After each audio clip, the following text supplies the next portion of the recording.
Beyond the podcast of 1984. Beyond the podcast of 1984. Beyond the podcast of 1984. Hello. Good afternoon. This is Terry Barrel, and I'm here to present to you the endoparasitic host of this show. Beyond the podcast of 1984, here he is, the bizarre alien. Well, thank you, Terry. Yeah, here we are, another episode. Here we are. And I was just thinking about the quote-unquote old days. So I was telling my buddy Robert from, who used to do Bete Nor and some other noise/industrial experimental projects that, yeah, I want to, I got to mention you guys, all you guys. And I'd say gals, but, I was just thinking, wait, were there any gals that were doing stuff back then? Like, yeah, there was. From Texas, there was a young lady named Rebecca. I was never pen pals with her, but she, I believe, had a tape or two out on a label. My old friend, Reverend Ogre Snot Gurgle from Fecal Side, God's favorite band, and some other stuff. And wherever you are, man, it's been a while. But anyhow, her name was Rebecca, and she did this total garbage crap project called I'm Bored. And I could have sworn, I think she did a split tape with Sonic Disorder. And it's been a long time. And I got to tell you what's funny is I've not thought of I'm Bored in probably like 20-something years. But I was just thinking, come on, ladies back then. Yeah, there's her. Actually, there was another band, I'm just going to use the word a total shit band. It was, I believe it was Roach from Bung International. Rest in peace, not to Roach, but his label. He put out a lot of cassettes way back. And then the only vinyl he put out, which I'm pretty excited. I mean, it was a long time ago. It was like 1993. He put out the Discharge, the Earwig Split 7-inch, which took a while to come out, but anyways, it came out. And if you don't have it, then I guess you don't have it. But you could always get the cassette if it's still in print from Tribe Tapes. What's up, dude? I know I still get to send you those Bete Nor. And by the time this season's out, I'm sure you already have them, put them out. Just please make sure that you send them back to me because I need them in my archives. But anyways, Buddy Max from Tribe Tapes is going to be putting out some Bete Nor cassettes and probably some other stuff, related stuff. But more on that later. So what I was saying is, God, I just kind of went all over the place, didn't I? Roach, who was also in Son of Dog, which is a great grind band. Anywho, what was I going to say? Girl that he was dating at the time ended up doing this total, just, you gotta call it what it was, a total shit band, just sloppy, made up on the spot, but pretty funny, called Machen mit Pitchen, which means bitches with whips. And I guess that wouldn't fly nowadays. Who cares? It was a joke, but nowadays everything's all offensive. I don't know. I gotta quit. Who cares? You know what? Anyways, they're all right. I think I have a copy of their demo somewhere. It's like something that should get a re-release because it was pretty bad stuff, but it was really funny, and all the songs were about pretty much, if I remember right, beating up men, dominating men. It was a joke, but so there was them. There's another band. They're kind of noise, kind of industrial.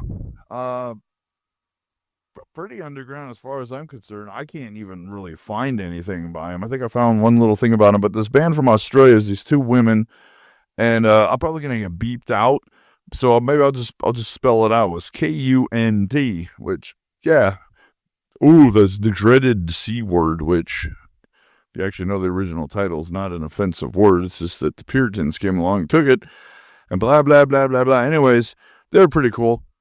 So, move that refrigerator, moving right ahead. I was thinking about the old days, you know, but all these like crazy noise, homemade bedroom freak, whatever bands.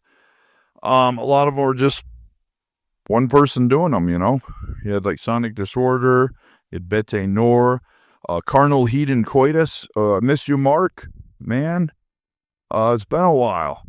I guess Mark's still around. He's doing okay, but it's kind of went AWOL. But yeah, you know, Mark Burke. He also did the awesome fanzine Neo Barbaric, which was great. He did also a cassette label and a lot of the stuff that he put out, like the Crazy Beer Muscles, which were great. And of, you know, just a bunch of different stuff. He did a lot of cool compilations, and always thankful for being a part of some of those. And of course, Robert did a couple compilations. Beauty of Noise, was it called The Beauty of Noise? God dang it! I'm sorry, I don't have the reference right now. Oh my gosh, sorry. Yeah, you know, I'm not a very professional person here. I don't. Oh well. Anyways, Robert put out a couple really cool compilations. My buddy Adam and I were both on them, and they're great comps. But there's a lot of people doing bands back then, you know, and they weren't like big bands. They're just usually one person. And of course, there's a few exceptions like Pile of Eggs, which was Steve Eggs and whoever he had around at the time, which was a bunch of us guys, you know, just a bunch of people, and not just, you know, the people. You know, if you know me, you know who everybody was in Pile of Eggs, but also the people like Jamie, who did a project called Eoy, who lived down in Ohio. Jim from Schnauzer, Minch from the Deafs, Nun Slaughter. He was in Pile of Eggs off and on. I remember we recorded with them one time, and it was a weird recording because we practiced. We made up the songs first, and then we actually recorded them. That was a really weird recording. But anyhow, trying to think of all these bands, man. God, what was the name of that label? There was this label from Texas, and I still have some of his cassettes. He did a band. God, what was the label called? Totally horrible band. It was actually pretty funny, though. It was called Kitty Litter. And for the life of me, I cannot remember the name of that dude or his label, but he did not last. He was around for a very short time. There's a bunch of people that were like that. They're kind of like fly-by-night, you know, noise grind bands. There's people that like, oh, I just decided to record something, and then maybe they make a few flyers and did a couple split tapes, and then that was it. They were gone. And here I am, man. Next month, August 2024, 34 years. I mean, yeah, I've quit many times, but not for very long. And the Eric, I don't know if this is true, but supposedly he quit Sonic Disorder, quit doing noise a while back. I hope it's not true. I hope not, because Eric, you're awesome, man. I miss you. I need to get back in touch. There's a lot of people I need to get back in touch with, like him and Stan from Reality Impaired. Socialistic Johnny Goblet, Yar's Revenge. Of course, you know, the legendary Vaginal, Discharge, which are one of the funniest bands of all time. Rest in peace, Ryan. Miss you, guy. That band, that was back in late 90s.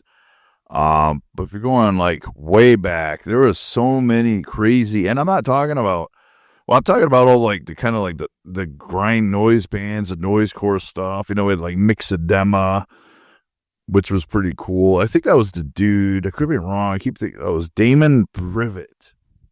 Now, I can't remember what zine he did. It's been a long, long time. I can't remember if it was Coroner's Report, but I think it was. And that zine, regardless, was really cool. He had all kinds of bands in there. Like, this crazy bunch of crazy bands. It was a great fanzine. You know, and then, of course, like, bands like, God, what was that really crazy, weird band? Morb. Morb was great. And I think it's really sad. The guy that did Morb did a bunch of like oddball bands. I can't remember if that was the dude that did Monkey Mush, which was a really weird noisecore band. It was pretty cool stuff. His name was San. Okay, if anybody remembers San, according to Mike Duncan, when it was the very last time that we hung out, he told me that Sand had passed away. I was like, damn it. And I'm sorry to hear that. I mean, I never wrote the guy, but I heard he was a really cool guy. But he did a whole bunch of different weird projects and stuff. I guess the stuff got even weirder, but Morb was... I have a copy of a 3-song demo somewhere. It was really cool stuff. And he had Unga Sunga Sutarunga, which was this huge... I'm trying to remember if they were like from Poland, but it was like a bunch of dudes and like this one young lady, and God, there's a lot of people in that band, and I always wanted to hear them. I heard they were pretty crazy, but there's like a lot of stuff. But I mean, you want to go way, way, way back to like 91. There was like Intestine Lunch, which were absolutely horrible. It's just like two dudes, no amplification whatsoever, no microphones, nothing. It was just them banging on pots and pans. It was pretty freaking hilarious. I wish I could get a copy of that demo, because my friend Jerry, another guy, where you at, man? I did an episode about you several episodes ago, and I hope you're still out there, brother. I miss you a lot. But Jerry had a copy of that demo, because the guys wrote him, and we listened to it. It's like, I don't know, like 10, 15 minutes, and it was pretty horrible. You had, God, there's so many, like, crazy bands back then. So my point of this part of the episodes, I'm just talking about bands from way back, and it was just awesome because people would just record, they didn't have nothing really fancy. I mean, sometimes folks had like 4 tracks or maybe even something even fancier, and it wasn't all just like, I keep saying grind noise. Steve Eggs would probably argue and say noise grind, which is cool too. Grind noise grind, noise core, whatever you want to call it, man. There's like so many bands back then. I mean, all over the place. There was like, what was that? Brain Hockey. And then, of course, you had the horrible, which I liked them too. They were pretty crazy, but Vaginal Dissection. Vaginal Dissection. Jim Stannis, nice face. Couldn't even spell his own band's name, and had like some of the worst. Their logo was just horrid, but they were cool, man. They're just loud and just bunch of tons of people in that band, a bunch of little kids screaming and yelling and banging on stuff. Was great. And we had a lot of bands like in the United States and then like all over. I mean, you've got I consider him a legend, but Kei Yokota, and I feel like a freaking idiot. Let's see, he's done, was it the band Scab? I just can't believe.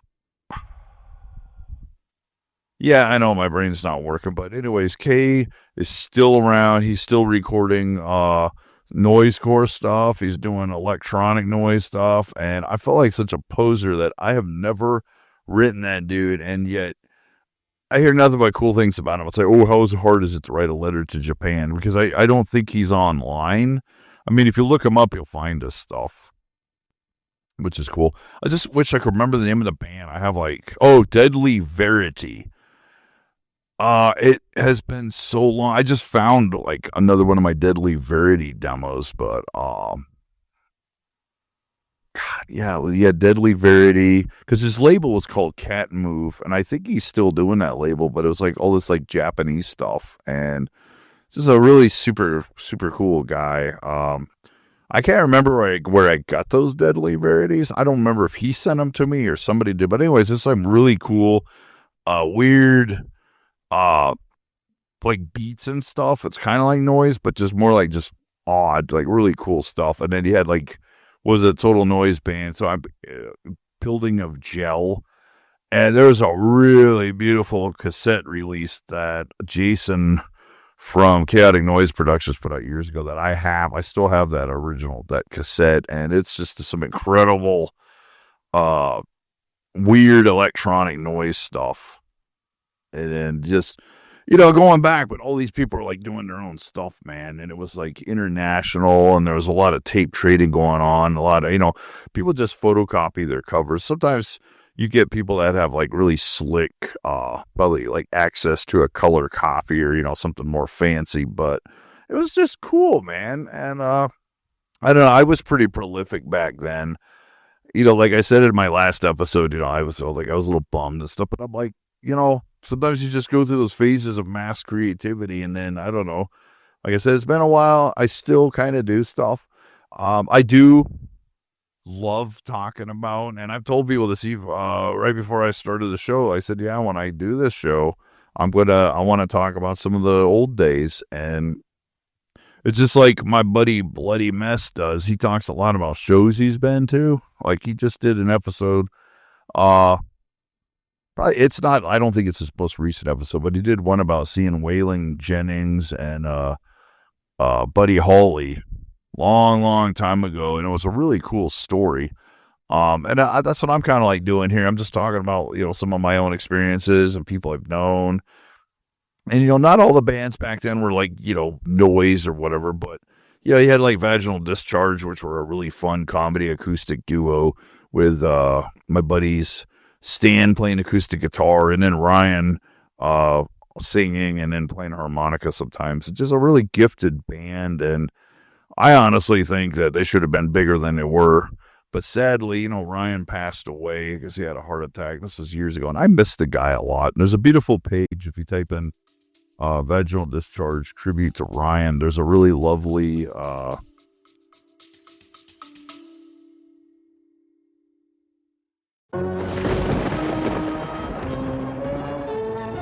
You're still afraid? Stop it now! I mean it! He's coming to get you, Barbara. Stop it! You're ignorant! He's coming for you, Barbara. Stop it! You're acting like a He's child! coming for you. Look, here he comes. Now he'll hear Here he you! comes now. I'm getting out of here, BCA. Tune in to BCA's Podcast Weekly on Beyond the Podcast of 1984. BTP 1984.com. Beyond the Podcast of 1984. Beyond the podcast of 1984. It's like a memorial page, and I need to go back to it because I want to see if there's like more stuff about that guy. But he was fun. He was just he was a big guy, and a lot of his shows he'd end up taking a shirt off and then he'd dump cottage cheese all over himself.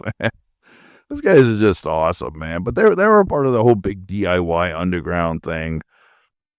And there's some guy named Mick Adams that did homemade music. I actually got a lot of his tapes and stuff from my buddy Adam because he got rid of a lot of stuff years ago. And he had like what was he called himself? Chuckles. He did Flight Attendants. That stuff was really cool. I've got a double CDR. And of course, let's go back, man. Let's go back to some crazy grind crust stuff like, the mighty Morbid Vomit and Decimation of Authority with Mr. Sean Lambert. I haven't really heard from Sean in a while, but Sean's a cool guy, man. I hope, please, if you ever find that Conflagration Mucus Symphony, I'm gonna keep bugging you about that. But like I said, I can help to put that out if you find it. Anyways, Sean's a legend in underground. He hasn't put out anything in a long time. I hope, man. He talking about. Oh, let me just say, you, buddy. I hope that you put out more stuff again because all the stuff you put out's been really cool.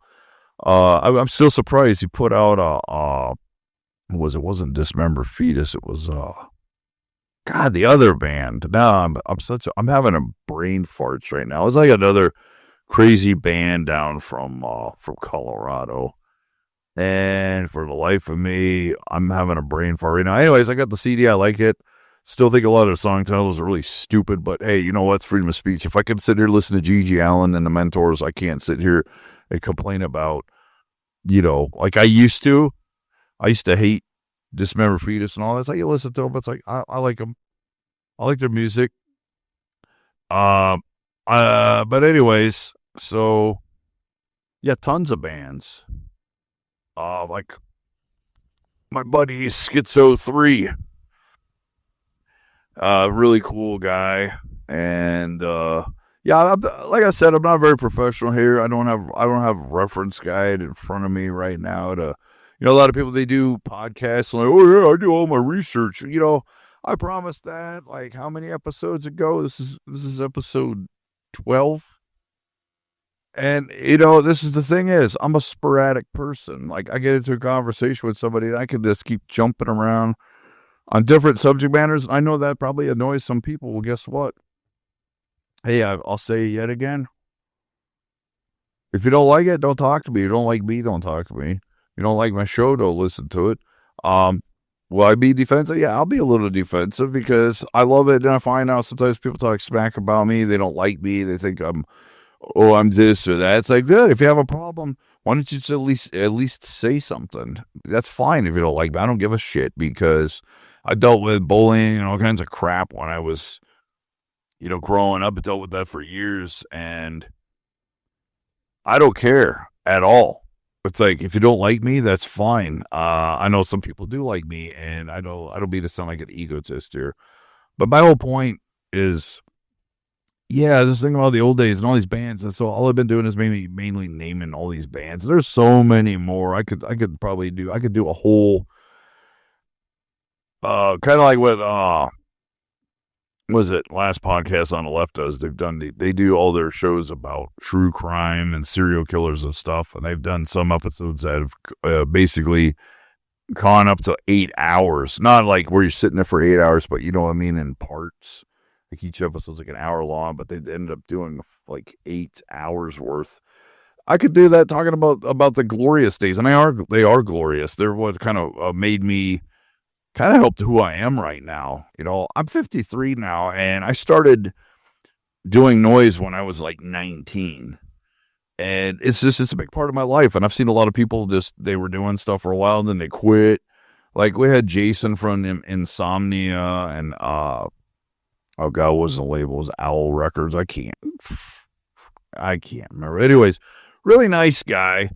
But one of the very last times I heard from him, he's like, yeah, I've been mainly listening and playing emo music, which I think that's fine. You know, maybe he got burned out on noise, but he did a pretty cool ambient noise experimental band called Insomnia. And I've got some of the releases. I've got some compilations he put out. And really good stuff. Cool guy. I hope wherever you are, dude, I hope you're doing good. But I guess, you know, he ended up good. I've had family and everything, kids and all that. I mean, that happens, you know. But there's people I've known for a while that are still doing stuff, like my dear friend Marlo D. Laura. She used to call herself Marlo Eggplant, and then she just dropped that. Now she's just Marlo D. Laura. But she's been doing noise experimental for quite a while. And I've had the honor of playing like 2 or 3 shows with her. And, you know, Marlo, you're awesome. And like I always say, always the best to you and your pup. I hope you're doing good. And, yeah, just a lot of different people. I mean, come on, let's go back to like Crank Sturgeon. And then you get the legend who's been around since like, I think the mid 80s or whatever, Ron Lissard from Emo Bulio. And the funny thing is, and he also does RRR Records, which is a legendary record label. I actually tried to call RRR about a month ago. And the phone kept ringing and ringing and ringing. I wanted to leave a message, so I don't know what's going on. I was going to say, hey, man, this is Charles, Bizarre Alien from the Earwigs. Just want to say hi. I haven't heard from you in a while. I hope Ron gets this message, but no such luck. I even emailed the guy a while back, and no response at all. So I'm assuming that RRR's around, but anyways, RRR's a legend, and I was really surprised. I played 2 shows with him here in Spokane, and it was a real honor. I thought he was going to be a total stuck-up snob, and he's not. He's a really nice guy. He was really funny human being, and I think he made some people uncomfortable. He's like, come on, played a show back in 2006 with him, Cant, Prurient, Crank Sturgeon, another legend, and Earwigs played that gig, and there was all these like death metal people standing there. They're like standing by themselves. He goes, come on, I know you think you look all evil and cool, come on, join in, everybody get together. And he actually kissed a girl on the cheek, and boy, if you tried to do that now, you'd probably get tased. But anyways, and he wasn't like, being crude or anything, but regardless, he had them all laughing, and they kind of like came forward. It's like, I mean, I understand, you're not used to a certain genre of music or sound, and you kind of stand back. I've done that. especially if you're not really a big fan, you just kind of stand there. It doesn't mean that you're like a poser. It just means, well, I don't really understand this. And I know there's a lot of people that don't get what I'm doing, and not just me, but other people in the world of noise, freak, experimental, outsider, non-music. And I think it's great. The only thing that kind of pisses me off, though, is I remember reading an interview with KK Noel. Well, it wasn't an interview with KK Noel. It was the guy from Trance, not the label, but the band Trance, which are pretty kind of interesting. I heard a little bit one time. He did a magazine on Gaka Bach. I can't remember the name. Anyways, it was a really cool magazine. The guy and I'm assuming was his girlfriend, but they did a magazine together, and it came out. It had reviews of like Japanese films, and then it had a bunch of reviews of noise stuff.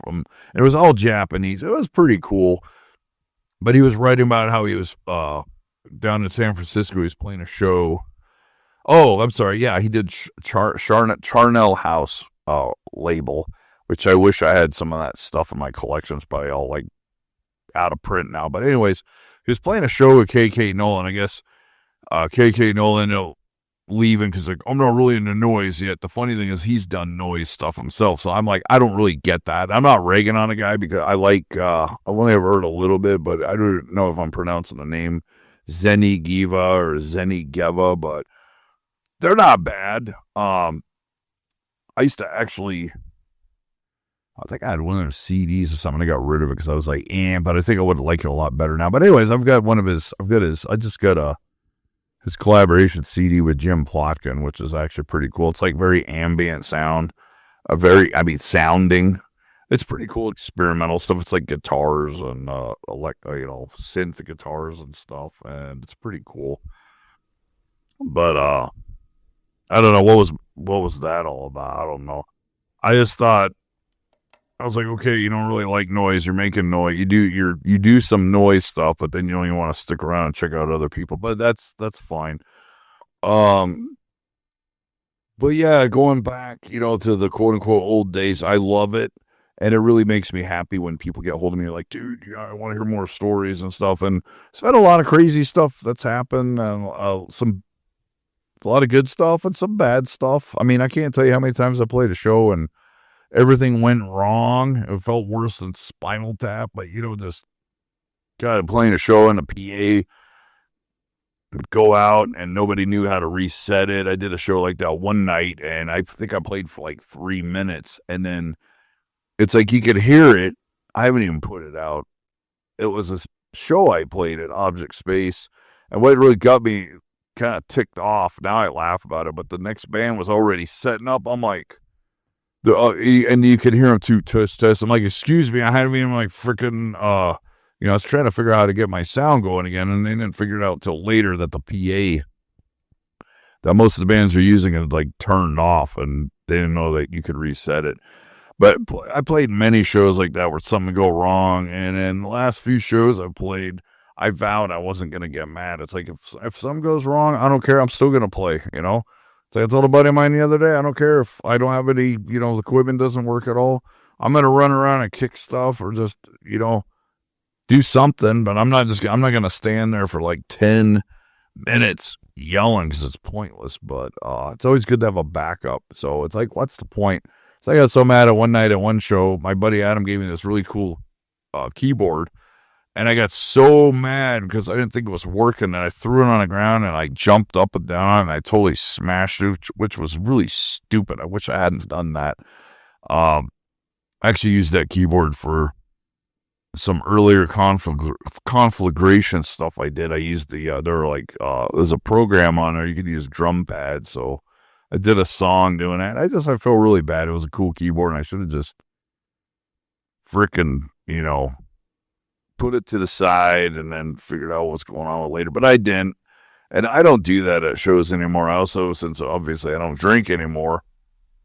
Back when I used to play shows, I used to drink a lot of beer because I'd be so nervous. And I did that for comedy too. And like, that's just bull, man. It's like, if I got to be really buzzed to not be scared, then what's the point of playing? So that was like a new rule that I had, that I don't, well, I can't drink anymore anyway, so I don't have an excuse. I don't drink coffee anymore either. So if I'm going to get hyped up, it has to be a complete natural high, which I've kind of been doing okay. I've been finding myself getting hyped up lately, and it's funny because I'm not really getting anything, strong in my system.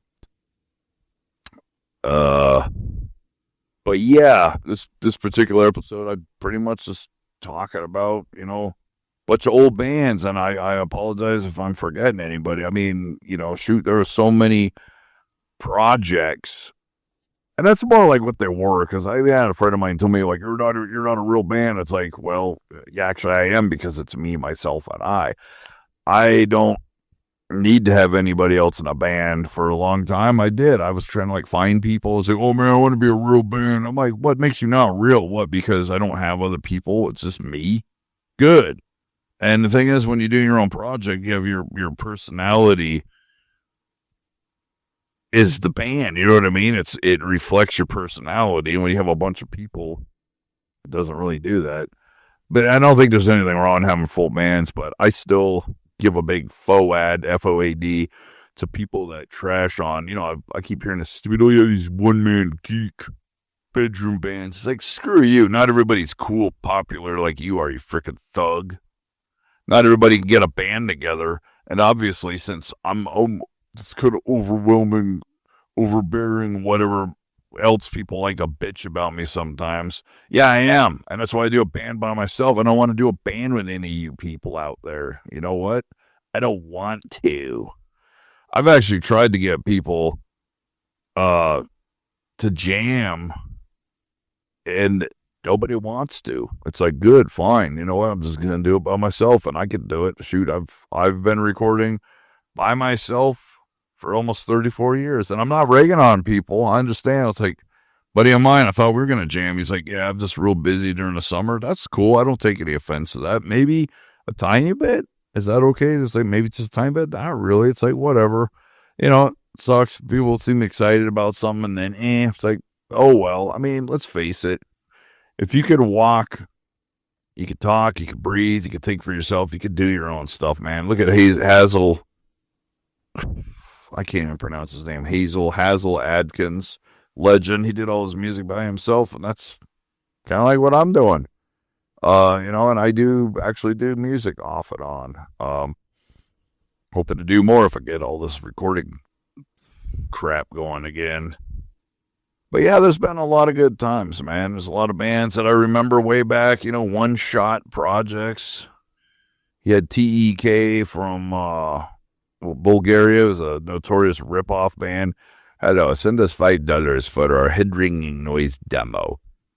And I know a few people that send them money, and they never sent their tape. And I have a copy of it somewhere. It's pretty crappy. It's like a AC wannabe, but it's kind of entertaining. I mean, it's better than a lot of crap I can think of. It's modern pop, R&B, auto-tune garbage. I'd rather listen to TEK. At least it's, funny. And of course, you get the legends. I think they're still around. 7 minutes of nausea. You get discharge. There's like so many bands past and present, man. All the stuff that, Bung International put out. Dan Charge's old label, Go Charge, him and Frank Go Shit. They put out so much crap, and a lot of it was really funny. God. And then, of course, don't forget the legendary Guap Recordings, Mike Duncan's old label, put out tons. I mean, most of it was his stuff, and it was fun, hilarious, great stuff. Fuck Music Productions has put out a lot of like crap. A lot of just trying to think of all these other labels. Eric Disorder. God, what was it? PFC. Which, sorry, Tim, you might probably beep some of it. It's pure, I'll just say pure effing chaos. And he used to distro stuff. And then, of course, Mike Jerk, who did Naked Insects and Glog and Sabretooth Aphid. He put out so much stuff. But one label, let's definitely never, ever forget, And I know the folks listening to this are probably like, why didn't you mention them in the first place? But the very legendary Wheelchair Full of Old Men, as run by Food Fortunata. Legendary label. So much stuff. It's not even funny. Like some of the worst crap ever, but also some of the most hilarious stuff. I mean, come on. Sockeye, Volkswell, Armless and Angry. Used to be called Brainless. 9-year-old Mudflesh. And Lettuce Vultures. And of course, you can't forget Boy in Love. One of the greatest punk bands ever. That's also a band with Food. He played guitar. I think they're still around too, but him and his buddy Scott. Really just great punk rock. Hilarious, non-serious, which is what I like. I don't need all this ultra serious, although I like some serious, crass stuff like that's cool. But yeah, so many homemade labels way back, man. This is crazy. And as much as I'm not friends with the guy, I don't talk to him at all. Let's just say, Hospital Records put out a lot of cool stuff. I've got a lot of the earlier Hospital recording stuff, and it's pretty cool. And then there's Anti-Everything of Gary. Congratulations, man, on your being sober and all that. That's cool. A lot of people talk about being sober nowadays, and that's cool, man. I was never a drunk, but I don't like to say, oh yeah, I'm sober, because I never got drunk. But my friend Kai, who did Take Down UAV, and I apologize, I can't remember the name of your newer project. I know it has definitely a very interesting name, but Kai has recorded a ton of stuff. He and his wonderful, super awesome lady V living over in Olympia, and cool folks. My friend Sean, I haven't heard anything about you recording in a while, but Afterbirth. And I still wonder if you're ever going to do that vegan steak knife project. But you Bruised. Oh God, I'm trying to remember the other one. There's Bruised. Oh man, my brain is not working. But so much, man. I'm just kind of rambling now, but if you're an old friend of mine, or you're somebody that was like interested in quote unquote old days, man, I hope you're enjoying this. I hope you've enjoyed this episode. I could just go on and on and on. I mean, so many crazy bands that are long gone. They're like mostly just like I said, one person doing them. Like Ex Mortis was hilarious and really cool. I wish I had all those records, especially the split with Apator, which is like one of the greatest things I've ever heard in my life. Just absolutely, like, what the heck am I listening to? And, oh my God, excuse me. Sorry, I keep yawning. I'm just really tired. I forgot to take my medicine the other day, and then later that night, I got really, really sick. Like, I went outside, and I just literally threw my guts up. I could have, too bad I didn't record it. It could have been a new Fart Monster song, but I didn't. I just ended up going pretty much straight to sleep. And yeah, so that's it for this episode. I'll probably do another part. I guess I was just kind of rambling here, so Lord, I was born a rambling man. So yeah, I guess that was about it. Everybody, thanks for listening to this episode. Maybe the next episode will make more sense. Well, this one was straightforward. Anyhow, thanks for listening to Beyond the Podcast in 1984. Have a lot more to talk about next time. A couple more episodes. I don't know how many more episodes I'm going to do. Maybe we'll beat season 1. So anyhow, everybody out there listening to the show, we'll talk to you next time. And, you can leave comments, questions, complaints. I don't care. Good, bad, ugly. Thank you for listening to our show. Stay crazy, stay weird, keep the filth, and keep watching the skies. This has been BCA saying, we'll see you again. Okay, bye-bye. Beyond the podcast of 1984. Oh, God, that far, Monster. Beyond the podcast of 1984. Beyond the podcast of 1984.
What is this? It's Beyond the Podcast of 1984. Well?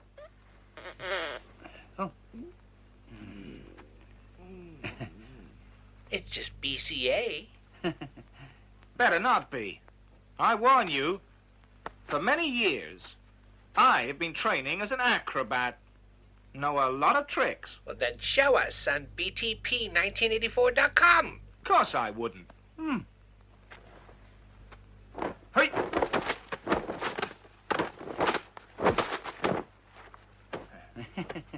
Well.